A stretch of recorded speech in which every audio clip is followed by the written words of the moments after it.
तो पिछली वीडियो में अपन ने इरावदी रिवर तक के डिस्कशन को देख लिया था। अब इस वीडियो में इरावदी रिवर से आगे का अपन देखेंगे। उससे पहले अपन ये देख लेते हैं कि अभी तक की वीडियोस में हमने क्या क्या देखा, उसकी एक बार समरी ले लेते हैं। तो सबसे पहले हमने पेंजिया को समझा, पेंथालसा को समझा, पेंजिया के विघटन को समझा, पेंजिया के जो विघटित हुए पार्ट्स थे कई, उनके विस्थापन को समझा। फिर अपन ने महासागरों की चर्चा की, महाद्वीपों की चर्चा की, उनके स्पेसिफिकेशन को अपन ने देखा। फिर अपन ने देखा अक्षांश और देशांतर रेखाओं को। फिर अपन ने ग्रीनविच मेरिडियन, जिसे प्राइम मेरिडियन भी कहते हैं, उन्हें देखा। और अपन इंटरनेशनल डेट लाइन को भी देखे। और इनमें अपन ने ये देखा कि इंटरनेशनल डेट लाइन जो है वो तिरछी मिर्ची क्यों है और ग्रीनविच मेरिडियन जो है वो स्ट्रेट क्यों है, इसे अपन ने देखा। फिर अपन ने अक्षांश और देशांतर रेखाओं को देखा, उनके बारे में समझा कि अगर अपन अक्षांश रेखाओं की बात करें और ध्रुव से ध्रुव की ओर जाते हैं तो क्या चेंजेस आते हैं, इक्वेटर से ध्रुव की ओर जाते हैं तो क्या क्या चेंजेस आते हैं। देशांतर रेखाओं के बारे में अपन ने समझा, दो देशांतर रेखाओं के बीच की दूरी के बारे में अपन ने समझा कि जब अपन पोल से पोल की ओर जाते हैं तो क्या चेंजेस आते हैं, इक्वेटर से पोल की तरफ जाते हैं तो क्या चेंजेस आते हैं। फिर अपन ने पोल्स के बारे में समझा कि पोल्स क्या होते हैं, पोल्स कितने प्रकार के होते हैं, उन सभी पोल्स की खास बातें क्या हैं, इसे अपन ने समझा। फिर अपन ने नॉर्थ अमेरिका को देखा, साउथ अमेरिका को देखा, अफ्रीका को देखा और फिर यूरोप को देखा और एशिया को अपन देख रहे थे, जिसमें इरावदी रिवर तक के डिस्कशन को अपन ने देख लिया था। अब इरावदी रिवर से आगे के डिस्कशन को अपन देखते हैं। तो सबसे पहले जब अपन ने पेंजिया के विघटन को देखा था तो उसमें अपन ने ये देखा था कि एक पेंजिया का जो पार्ट है वो साउथ रीजन से विघटित हो रहा है, टूट रहा है और वो नॉर्थ ईस्ट डायरेक्शन में यानी उत्तर पूर्वी दिशा की ओर वो शिफ्ट हो रहा है।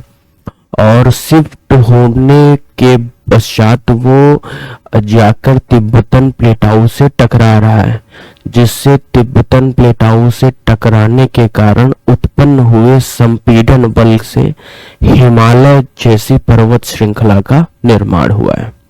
तो सबसे पहले अपन देख लेते हैं कि हिमालय रीजन का विस्तार कहाँ से कहाँ तक है। इसके बाद जब अपन इंडिया करेंगे तो उसमें हिमालय जो पर्वतीय श्रृंखला है पूरी, उसे कैटेगराइज करके कई टुकड़ों में अपन पढ़ेंगे, तब डिटेल से अपन हिमालय पर्वत श्रृंखला के बारे में समझेंगे। अभी क्योंकि ये विश्व मानचित्र की क्लासेस हैं तो इसमें हिमालय को ठीक ऊपरी तौर पर समझेंगे कि हिमालय का विस्तार कहाँ से कहाँ है। तो आप यहाँ पर पाकिस्तान में देखेंगे कि एक सुलेमान रेंज है,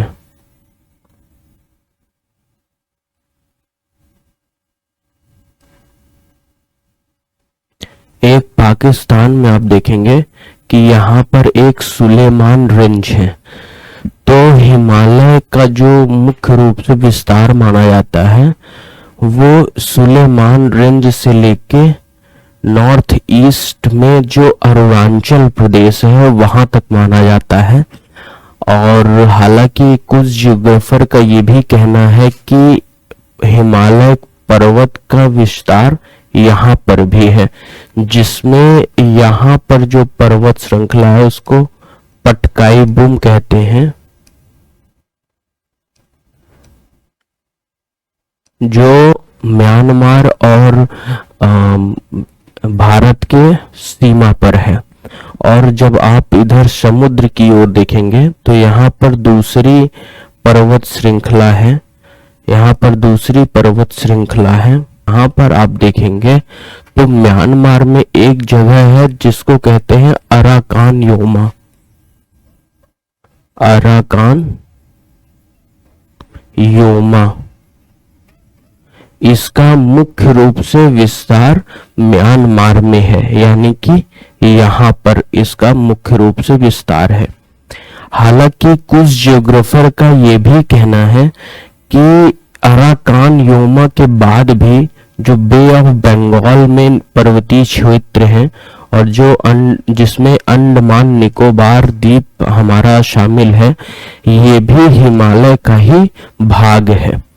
तो फिलहाल अभी हिमालय को अपन मार्क कर रहे हैं कि हिमालय अपना कहां से कहां तक है। उसके बाद पिछली वीडियो में अपन ने देखा था कि यहाँ पर एक प्लेटाऊ है जिसको कहते हैं शान प्लेटाऊ, शान प्लेटाऊ। शान प्लेटाऊ का इंपॉर्टेंस इसलिए है क्योंकि शान प्लेटाऊ में प्रेसियस मेटल्स मिलते हैं, यानी कि कीमती जो धातुएं हैं हमारी, जैसे टिन हो गया, टंगस्टन हो गया, सिल्वर हो गया, ये सारी जो धातुएं हैं वो मिलती हैं। और अपन ने ये भी देखा था कि शान प्लेटाऊ से ही सल्वीन रिवर निकल रही है जो म्यांमार की एक महत्वपूर्ण नदी है।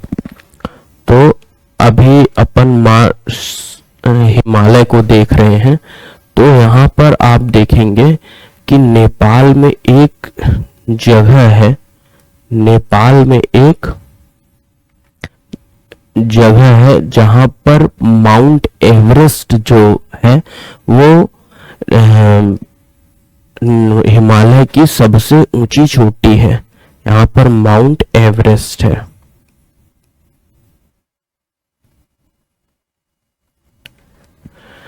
माउंट एवरेस्ट से संबंधित तथ्य ये भी ध्यान रखिएगा कि माउंट एवरेस्ट, क्योंकि अपन ने जैसा कि डिस्कस किया कि हिमालय की उत्पत्ति इंडियन सब कॉन्टिनेंट प्लेट और जो तिब्बतन प्लेटाऊ है उसके टकराने से हुई है, और इनके बीच आज भी दबाव बनता जा रहा है। इसीलिए जो माउंट एवरेस्ट की ऊंचाई है वो समय के साथ थोड़ी थोड़ी बढ़ती जा रही है। इसके बाद आप ये देखिएगा कि तो जैसा कि हमने डिस्कस किया कि ये हिमालय है और ये हिमालय है,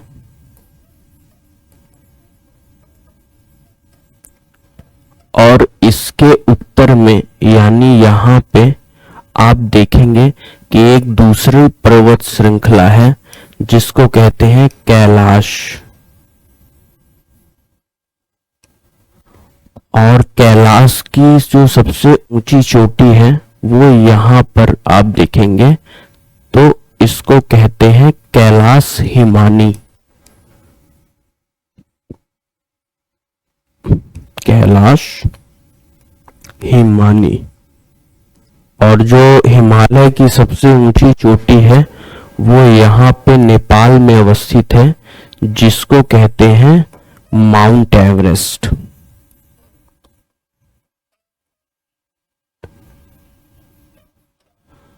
अब क्योंकि अपन ने ये डिस्कस किया था कि हिमालय की उत्पत्ति संपीड़न बल के प्रभाव के कारण हुई है, तो ये संपीड़न बल वर्तमान समय में भी यहाँ पर उपस्थित है।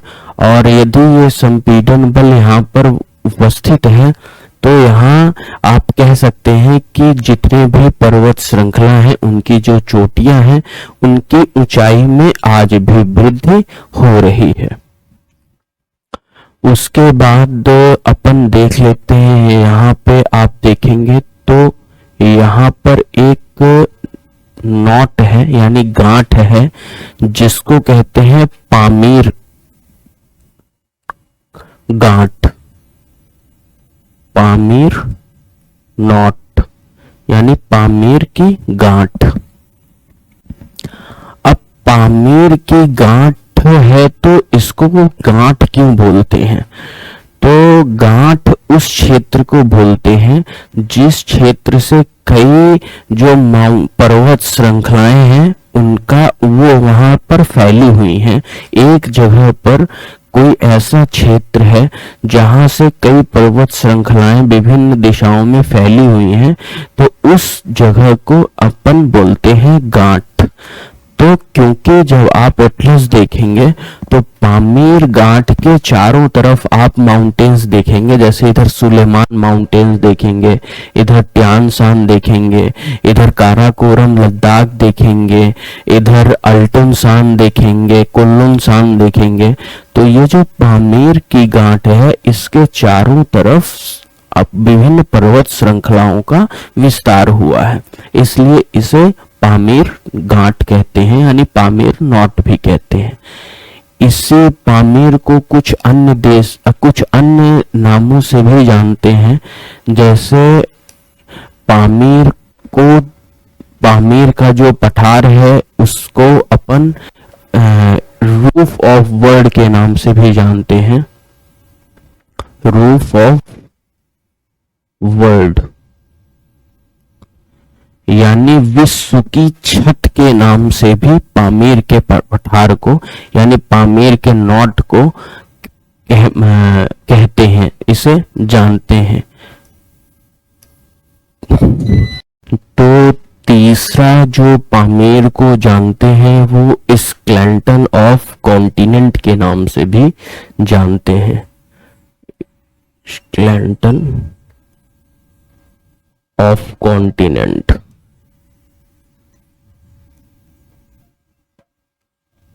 स्केलेटन का मतलब ये होता है कि जो हमारे हड्डियों के ढांचा होते हैं शरीर के अंदर उसे अस्थि पंजा बोलते हैं। तो पामीर भी क्योंकि काफी फाउंडेशन में है कॉन्टिनेंट के, महाद्वीप के, इसलिए इसको स्केलेटन ऑफ कॉन्टिनेंट भी कहते हैं। चौथा ये कि पामीर को थर्ड पोल ऑफ वर्ल्ड भी बोलते हैं। थर्ड पोल ऑफ वर्ल्ड यानी विश्व का तीसरा ध्रुव। इसे थर्ड पोल बोलने के पीछे वजह यह है कि यहाँ पे जो तापमान होता है वो काफी माइनस में होता है, काफी ठंड रहती है यहाँ पे, जिसके वजह से इसको थर्ड पोल बोलते हैं। क्योंकि जो हमारा नॉर्थ पोल और साउथ पोल है वहां भी ठंड काफी ज्यादा रहती है, यही कारण है कि इसको थर्ड पोल की भी संज्ञा दी जाती है।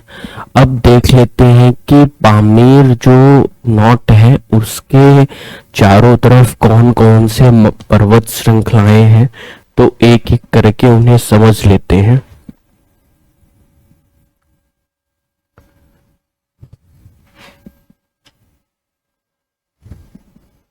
तो सबसे पहले आप इधर देखेंगे तो इधर एक पर्वत श्रृंखला है, इसको कहते हैं सुलेमान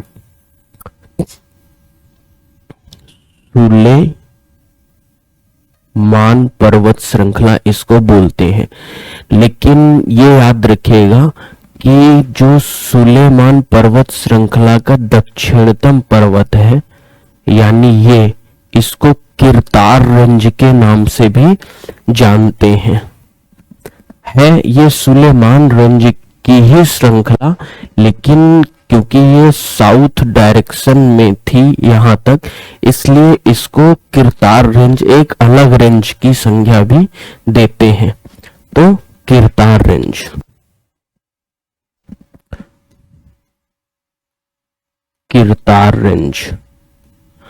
और जो इधर आप देख रहे होंगे जो सुलेमान रेंज का जो वेस्ट की साइड इसका झुकाव है, यानी कि जो ये चीज है इसको बोलते हैं मकरान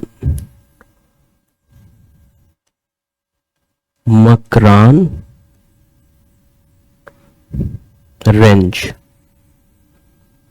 यानी मकरान पर्वत श्रृंखला। तो याद रखिएगा, सुलेमान पर्वत श्रृंखला में ही दो और पर्वत श्रृंखलाएं हैं, जिसमें सुलेमान पर्वत श्रृंखला के दक्षिण तरफ के ढाल को कहते हैं किरतार रेंज, और उसी दक्षिण ढाल के आगे जब इसका पश्चिम की तरफ झुकाव होता है तो इसे कहते हैं मकरान रेंज। अब अपन देख लेते हैं पामीर पठार के, पामीर नॉर्थ के नॉर्थ ईस्ट साइड में। तो यहां पर आप देखेंगे तो आपको एक पर्वत श्रृंखला दिखेगा जिसको बोलते हैं ट्यान शान। ट्यान शान और ट्यान शान, और इसके पामीर के बीच में आप देखेंगे कि एक नदी का उद्गम हो रहा है। एक यहां से हो रहा है और एक यहां से हो रहा है। तो इस वाली नदी को कहते हैं आमू दरिया और इस वाली नदी को कहते हैं सिर दरिया। सिर दरिया। और ये दोनों नदियां जाके एक झील में मिल जाती हैं जिसको कहते हैं आरल सी। इस सी को कहते हैं आरल सी। आरल सी। तो आरल सी का निर्माण बेसिकली पामीर के पठार और ट्यान शान से निकलने वाली दो नदियों से होता है, जिसमें एक नदी का नाम है आमू दरिया और एक नदी का नाम है सिर दरिया। इन्हीं दोनों नदियों के जल के कारण आरल सी का निर्माण होता है। और आरल सी को यदि आप एटलस में देखेंगे तो आरल सी कजाकिस्तान और उज्बेकिस्तान के साथ बॉर्डर को साझा कर रही है। उसके बाद आप ये समझिए कि ये जो आमू दरिया और सिर दरिया का जो बेसिन एरिया है, यानी कि ये इसको कहते हैं ट्वारिन बेसिन। ट्वारिन बेसिन। तो उम्मीद है कि आप लोग समझ रहे होंगे। अब अपन देख लेते हैं कि पामीर के पठार और जो हिमालय है उसके बीच में कौन कौन सी पर्वत श्रृंखलाएं हैं।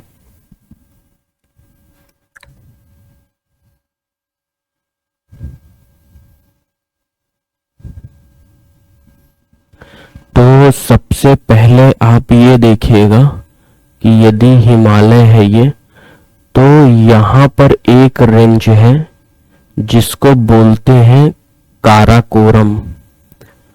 और काराकोरम और हिमालय, यानी कि ये जो है ये हिमालय है, तो ये काराकोरम हो गया और ये हिमालय हो गया। इसके बीच में एक रेंज है जिसको कहते हैं लद्दाख।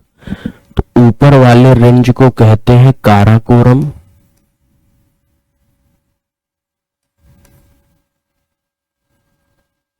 और नीचे वाले रेंज को कहते हैं लद्दाख। काराकोरम की जो सबसे ऊंची चोटी है वो यहाँ पर है और इसको कहते हैं गॉडविन ऑस्टिन, या कि इसको K2 के नाम से भी जानते हैं। काराकोरम, लद्दाख, हिमालय, ये फिर से इंडिया जब अपन करेंगे उसमें फिर से आएंगे, तो इनको फिर अपन डिटेल से देखेंगे। अभी केवल आप ये मार्क कर रहे हैं जिससे आप ये समझ जाएं कि कहाँ पे कौन सी रेंज है। और लद्दाख रेंज की सबसे ऊंची चोटी है वो है यहाँ पर माउंट राकापोशी।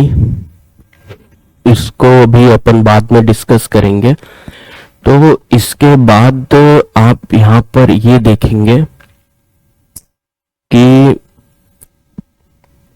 जो कैलाश माउंटेन है, कैलाश माउंटेन के जो उत्तर साइड, जो इसके उत्तर में आप देखेंगे तो आपको यहाँ पर एक बड़ा सा पठार दिखेगा।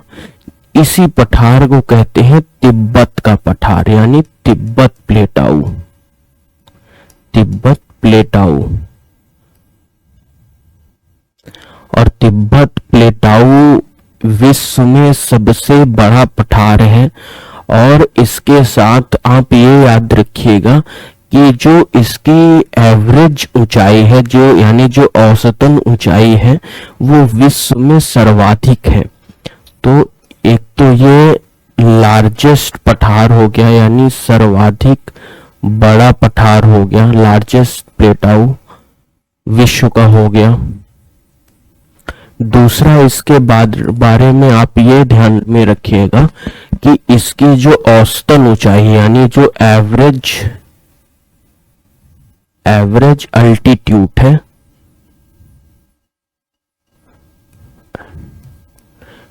वो सर्वाधिक है, लगभग 4.3 किलोमीटर का है। तो आप तिब्बत के पठार को ऐसे समझिएगा। तीसरा, तिब्बत के पठार को टेबल लैंड ऑफ वर्ल्ड के भी नाम से जाना जाता है, यानी मेज की भूमि। तिब्बत के पठार को टेबल लैंड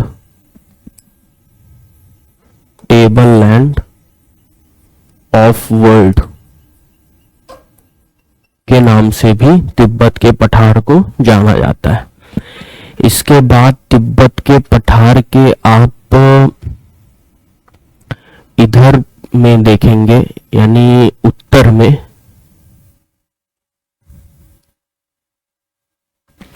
तो आपको यहाँ पर दूसरी एक पर्वत श्रृंखला दिखेगी जिसको कहते हैं कुनलुन शान।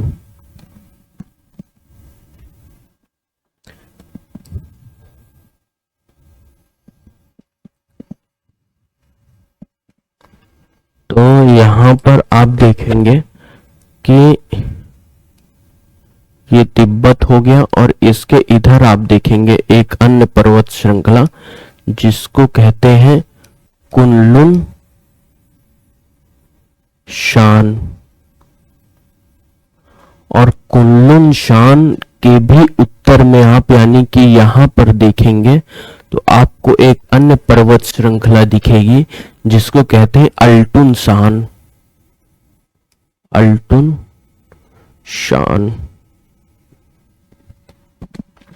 कुनलुन शान यानी कि ये, अल्टुन शान यानी कि ए, इसके बीच में आप देखेंगे तो आपको यहाँ पर एक बेसिन दिखेगा जिसको कहते हैं सायदम बेसिन।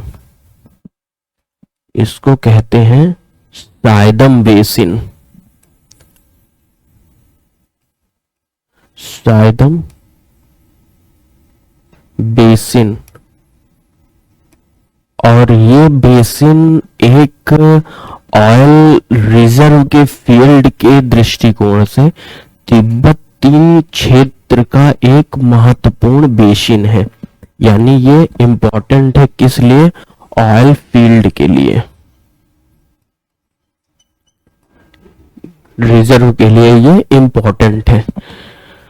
तो इसके बाद जैसा कि अपन ने ये डिस्कस किया कि ये कुनलुन शान है और ये ट्यान शान है, इसके बीच में आप यहाँ पर एक डिजर्ट देखेंगे जिसको कहा जाता है टकला मकान डिजर्ट। मतलब कि यहाँ पर एक डिजर्ट है जिसको कहते हैं टकला मकान डिजर्ट। यहाँ पर एक डिजर्ट है जिसको कहते हैं टकला मकान डिजर्ट।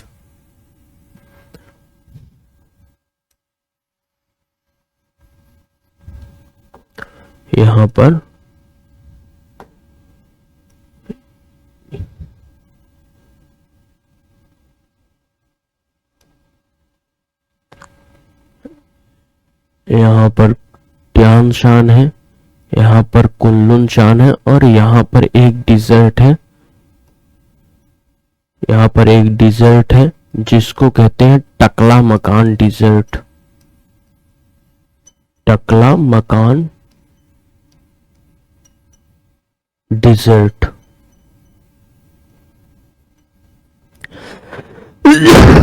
यानी टकला मकान मरुस्थल। और टकला मकान मरुस्थल के बगल में ही आप देखेंगे, यानी कि यहाँ पर तो एक आपको बेसिन दिखेगा जिसको कहते हैं टारिम बेसिन। आप कहते हैं टारिम बेसिन। और ये जो अल्टुन सान है, इसके ईस्ट में आप देखेंगे यहां पर अन्य पर्वत श्रृंखला है जिसको नानसान, नान शान। और नानशान के उत्तर में आप देखेंगे तो यहां पर मंगोलिया का पठार है, यानी मंगोलियन प्लेटाऊ। और नानसान यानी कि ये, और मंगोलिया का पठार यानी कि ये, इसके बीच में आप देखेंगे तो आपको एक डिजर्ट दिखेगा यहां पे फिर से। इसी को कहते हैं गोबी डिजर्ट, गोबी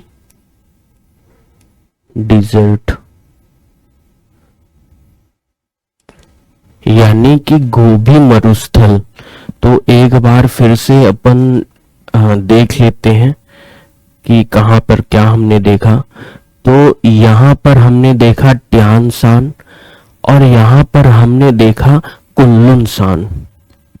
ये कुनलुन-सान है, ये ट्यानसान है। इन दोनों के बीच में हमने एक डिजर्ट देखा, यानी कि ये जिसको कहते हैं टकला मकान डिजर्ट। और टकला मकान डिजर्ट के ही ठीक बगल में आप यहाँ पर एक बेसिन देख रहे होंगे जिसको कहते हैं तारिम बेसिन।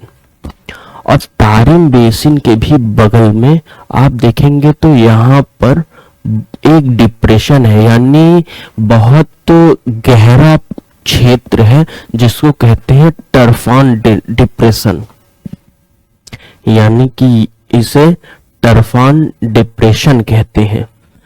और उसके बाद आप देखेंगे कि इसको अपन ने कहा नानशान और इसको कहा अपन ने मंगोलिया पठार। तो नानशान और मंगोलिया पठार के बीच में यहाँ पर येलो कलर से जो आप देख रहे हैं वो आप गोबी डिजर्ट को देख रहे हैं। तो इस तरह से हमारे तिब्बत और पामीर नॉट जो है उसके बारे में अपन ने समझ लिया। अब अपन समझेंगे जो हमारे पाकिस्तान और अफगानिस्तान में जो रेंजेस हैं उन्हें समझ लेते हैं। इसको अपन ने अच्छे से समझ लिया है। और ये याद रखिएगा कि जो तिब्बत का पठार है वो धातु एवं अधातु जो हमारे खनिज हैं उनके दृष्टिकोण से महत्वपूर्ण है।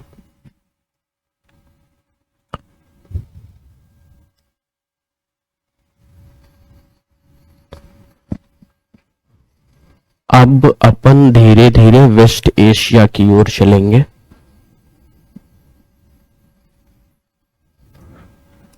तो जैसा कि अपन ने डिस्कस किया था कि यहाँ पर एक रेंज है जिसको कहते हैं सुलेमान रेंज, जिसके दक्षिणतम क्षेत्र माउंटेन के कहते हैं, माउंटेन के दक्षिणतम क्षेत्र को कहते हैं किरतार रेंज, इसको बोलते हैं किरतार रेंज। और ये जो वेस्ट साइड इसका झुकाव हो गया है इसको कहते हैं, इसको मकरान कोस्ट कहते हैं। मकरान रेंज भी के नाम से भी ये जानते हैं अपन। अब यहां पर आप देखेंगे तो इसके नॉर्थ ईस्ट के पास यहां पर एक पर्वत श्रृंखला है, इसको कहते हैं हिंदकुश, हिंदकुश पर्वत श्रृंखला। ये जो पर्वत श्रृंखला है इसको कहते हैं हिंदकुश, हिंदकुश। जिसका विस्तार ईरान के एल्ब्रुज माउंटेन, यानी कि यहाँ पर एक माउंटेन है ईरान में जिसको कहते हैं एल्ब्रुज माउंटेन, एल्ब्रुज माउंटेन। तो आप ये कह सकते हैं कि हिंदुकुश जो माउंटेन है उसका विस्तार एल्ब्रुज माउंटेन से लेकर, अपन ने यहाँ पे डिस्कस किया है कि पामीर नॉट है, तो पामीर नॉट तक हिंदुकुश रेंज का विस्तार है। उसके बाद ईरान के इस कोस्टल रीजन में आप देखेंगे तो आपको एक दूसरा पर्वत श्रृंखला दिखेगा जिसको कहते हैं जाग्रोस पर्वत श्रृंखला, जाग्रोस पर्वत श्रृंखला। और यहाँ पर आप देखेंगे कि एल्ब्रुज माउंटेन की जो सबसे ऊंची चोटी है उसको कहते हैं दमावंद, इसको कहते हैं सबसे ऊंची चोटी को दमावन। और उसके बाद आप यहाँ पर एक फिर से नॉट है जिसको कहते हैं आर्मेनियन नॉट। तो नॉट के बारे में अपन ने पहले समझ ही लिया है कि नॉट किसे कहते हैं, क्यों कहते हैं, क्योंकि पामीर भी एक नॉट था और वहां पे वेस्ट एशिया में यहाँ पे आर्मेनियन नॉट है। तो आर्मेनियन नॉट है तो इसके चारों तरफ फिर से पर्वतीय श्रृंखलाएं होंगी, तो उन्हें एक एक करके अपन डिस्कस कर लेते हैं। तो जैसे ये आर्मेनियन नॉट है और इसे पर्वत श्रृंखला को कहते हैं एल्ब्रुज पर्वत श्रृंखला, एल्ब्रुज पर्वत श्रृंखला। और यहाँ पर ईरान के इधर साइड कोस्टल रीजन में एक पर्वत श्रृंखला है जिसका नाम है जाग्रोस पर्वत श्रृंखला। और आर्मेनियन नॉट यानी कि ये, और इसके यहाँ पर आप देखेंगे तो आपको एक अन्य पर्वत श्रृंखला दिखेगी जिसको कहते हैं caucus mountain, caucus mountain. Caucus mountain को अपन ने यूरोप में समझा था कि यूरोप की जो सबसे ऊंची चोटी है वो माउंट एल्ब्रुस है, जो कि कैकस माउंटेन की चोटी है। और जो अपना देश थे उनकी राजधानी थी, कोस्टल रीजन्स थे, उसको अपन ने पिछली वीडियो में डिस्कस कर ही लिया था। तो यहाँ पर ईरान है। फिर यहाँ पर आप देखेंगे, यानी कि इस रीजन में आप देखेंगे तो आपको एक पठार दिखेगा जिसको कहते हैं एनाटोलियन का पठार, एनाटोलियन का पठार। और इसी पठार को टर्की के पठार के भी नाम से जानते हैं, टर्की के पठार। और इसी पठार को एशिया माइनर के नाम से भी जानते हैं, एशिया माइनर। तो याद रखिएगा कि यहाँ पर अनाटोलियन का पठार है और इस पठार को कई नामों से अपन जानते हैं। उसके बाद आप यहाँ पर देखेंगे तो एक अन्य पर्वत श्रृंखला है जिसको कहते हैं पोंटिने माउंटेन, पोंटिने माउंटेन। और पोंटिने माउंटेन की जो सबसे ऊंची चोटी है वो यहाँ पर है और इस चोटी को कहते हैं माउंट अराराट, माउंट अराराट। और यहाँ पर यानी अनाटोलियन प्लेटाओ। और यहाँ पर आप देखेंगे तो आपको एक अन्य पर्वतीय क्षेत्र दिखेगा जिसको कहते हैं टोरस माउंटेन, टोरस माउंटेन। या इसी माउंटेन को टोरस डगलागिरी के नाम से भी जानते हैं, इसी माउंटेन को टोरस डगलागिरी गिरी के नाम से भी जानते हैं, जो कि यहाँ पर है। और इसी माउंटेन और अनाटोलियन प्लेटाउ से यूफ्रेट्स और टिग्रिस रिवर निकलती हैं, जिन्हें अपन अभी चर्चा करेंगे। तो उम्मीद है कि जो वेस्ट एशिया है उसके इतने भाग को आप समझ गए होंगे। तो इसको अभी अपन इरेज कर देते हैं।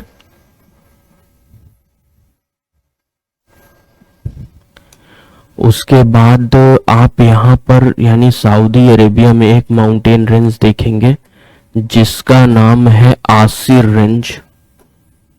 आसिर रेंज। और एक माउंटेन रेंज आप यहाँ पर देखेंगे जिसका नाम है हड्रा माउंटेन। हड्रा माउंटेन। और यहाँ पर आप देखेंगे एक बड़ा सा मरुस्थल। एक बड़ा सा मरुस्थल आप यहाँ पर देखेंगे। यहाँ पर एक बड़ा सा मरुस्थल देखेंगे जिसको कहते हैं रब अल खाली मरुस्थल। रब अल खाली मरुस्थल। तो रब अल खाली मरुस्थल जो है वो पश्चिमी एशिया का सबसे बड़ा मरुस्थल है। और यहाँ पर एक अन्य मरुस्थल आप सऊदी अरेबिया में देखेंगे जिसको कहते हैं नफेड मरुस्थल। नफेड मरुस्थल। और ईरान में आप यहाँ पे देखेंगे तो यहाँ पर सुलेमान रेंज के बगल में एक मरुस्थल है जिसको कहते हैं दस्त ए लुट। दस्त ए लुट मरुस्थल। और यहाँ पर आप देखेंगे कि एक अन्य मरुस्थल है जो कि एल्ब्रुज माउंटेन और जाग्रोस माउंटेन के बीच में है। इसको कहते हैं दस्त ए कबीर। दस्त ए कबीर। तो ये अपने मरुस्थल हैं। और भी कुछ मरुस्थल हैं, जैसे आप यहाँ पे नफेड मरुस्थल है, इसके ठीक यहाँ पे देखेंगे तो इसको कहते हैं सीरियन मरुस्थल यानी सीरियन डिजर्ट। Syrian dessert. और इसी सीरियन डिजर्ट को एक अन्य नाम से भी जानते हैं, बदियत अश-शाम। बदियत अश-शाम। इस नाम से भी सीरियन डिजर्ट को अपन जानते हैं। अब अपन देख लेते हैं कुछ शहर को और जो नदियां हैं उन्हें देख लेते हैं।